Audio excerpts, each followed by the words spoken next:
জামালপুর ৫ আসনের সাবেক সংসদ সদস্য ও ভূমিমন্ত্রী রেজাউল করিম হীরাকে তার বাসায় পাঠিয়ে দিয়েছে জামালপুর থানা পুলিশ। মঙ্গলবার রাত ১১টার পর শহরের সিংহজানি সড়কের মুসলিমাবাদ এলাকার বাসায় তাকে পৌঁছে দেওয়ার বিষয়টি নিশ্চিত করেছেন জেলার সদর থানার ভারপ্রাপ্ত কর্মকর্তা আবু ফয়সল মোহাম্মদ আতিক।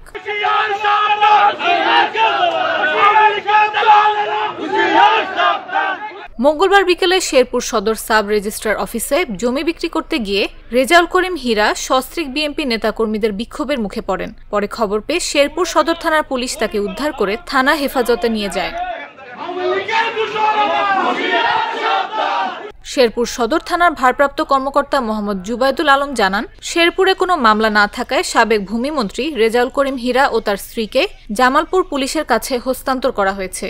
জামালপুর সদর থানার ভারপ্রাপ্ত কর্মকর্তা আবুল ফয়সল মোহাম্মদ আতিক বলেন, রেজাউল করিম হীরার বিরুদ্ধে কোনো মামলা নেই এবং তিনি বার্ধক্যজনিত বিভিন্ন শারীরিক সমস্যায় ভুগছেন। তার স্মৃতিশক্তিও দুর্বল হয়ে গেছে। এসব বিষয় বিবেচনায় ঊর্ধ্বতন কর্তৃপক্ষের অনুমতি নিয়ে তার স্ত্রী ও এক আত্মীয়কে জিম্মাদার করে তাকে বাসায় পাঠানো হয়েছে।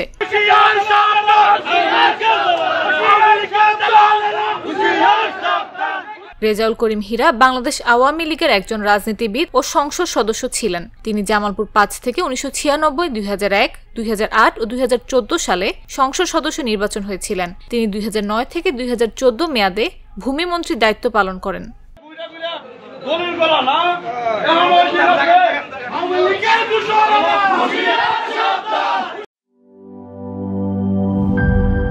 এই ঈদে জামা জুতো অ্যাক্সেসরিজের ডিসকাউন্ট।